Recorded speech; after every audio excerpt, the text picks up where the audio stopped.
Bonjour, aujourd'hui, nous allons apprendre à créer une liste déroulante sur Excel. Les listes déroulantes sont utiles pour permettre aux utilisateurs de sélectionner un élément dans une liste que vous créez. Pour effectuer une liste déroulante, il faut que les informations de votre liste figurent dans un tableau sur une feuille de calcul. Ici, je veux que ces informations soient dans la liste déroulante. Pour ce faire, je les sélectionne et je crée un tableau en appuyant simultanément sur CTRL et T sur ordinateur et Commande et T sur Mac. Pour maintenant créer la liste déroulante, positionnez-vous sur la cellule où vous souhaitez que celle-ci apparaisse. Pour ma part, je veux que celle-ci soit ici. Ensuite, rendez-vous dans l'onglet Données, puis cliquez sur Validation des données. Commencez par vous rendre dans l'onglet Options de la fenêtre qui vient de s'ouvrir, puis dans le menu déroulant de Autoriser, sélectionnez Liste. Allez maintenant sur Source, puis sélectionnez votre plage de liste en cliquant sur le petit icône ici.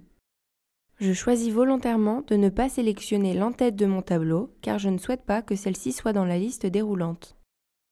Si vous souhaitez que les utilisateurs aient la possibilité de laisser la cellule vide, cochez la case « Ignorer si vide ». Ici, on peut voir que celle-ci est déjà cochée. Ensuite, allez dans l'onglet « Message de saisie ». Si vous souhaitez qu'un message s'affiche lorsque l'utilisateur clique sur la cellule, cochez la case « Afficher ce message de saisie quand la cellule est sélectionnée ». Vous pouvez ensuite écrire le titre et le message que vous souhaitez afficher. Maintenant, rendez-vous dans l'onglet « Alerte d'erreur ». Vous pouvez choisir d'afficher ou non un message d'erreur quand les données rentrées sont incorrectes en cochant ou en décochant cette case. Ici, je souhaite faire afficher un message d'erreur. Je coche donc cette case. Je peux choisir le style de message d'erreur que je souhaite faire afficher dans ce menu déroulant. Si vous sélectionnez Stop, l'utilisateur ne pourra pas rentrer les informations ne figurant pas dans la liste déroulante. Si vous souhaitez faire apparaître un message qui n'empêche pas les utilisateurs d'entrer des informations n'étant pas dans la liste déroulante, cliquez sur Informations ou Avertissement. Une fois que vous avez choisi le style de message d'alerte, il ne vous reste plus qu'à rédiger le titre et le message d'erreur. Une fois que vous avez fini, vous pouvez cliquer sur OK et votre liste déroulante se crée.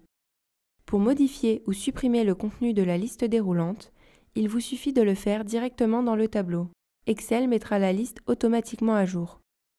Ici, je souhaite ajouter une nouvelle formation. Je me rends donc dans le tableau, je me positionne sur une nouvelle ligne entre la nouvelle donnée et on peut voir que celle-ci a automatiquement été ajoutée à la liste déroulante. Si je souhaite modifier le nom d'une des formations, je modifie directement celui-ci dans le tableau et encore une fois, la liste se met à jour automatiquement. Et si vous souhaitez supprimer une donnée de la liste, vous avez juste à supprimer directement la cellule du tableau. Pour ce faire, allez sur celle-ci, effectuez un clic droit et cliquez sur « Supprimer puis ligne du tableau ». Ainsi, on peut voir que la formation TOSA a été supprimée de la liste déroulante. Et pour finir, nous allons voir comment supprimer la liste en entier. Allez sur la cellule de la liste déroulante, puis rendez-vous sur Validation des données dans l'onglet Données. La fenêtre de paramètres s'ouvre et il ne vous reste plus qu'à cliquer sur Effacer tout, puis OK pour supprimer la liste déroulante. Si vous souhaitez effacer toutes les listes déroulantes de votre feuille de calcul, cliquez sur CTRL+G et une fenêtre s'ouvre, puis appuyez sur le bouton Cellule. Cochez ensuite Validation des données ici, puis Identique dans Options. Cliquez maintenant sur OK pour valider, puis il ne vous reste plus qu'à effectuer la même opération que pour supprimer une cellule. Ainsi, toutes les listes déroulantes de la feuille de calcul auront disparu. La vidéo est terminée.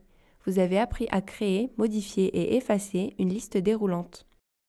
Nous espérons que cette vidéo vous a été utile et si vous avez d'autres questions sur le sujet, n'hésitez pas à laisser un commentaire et nous y répondrons.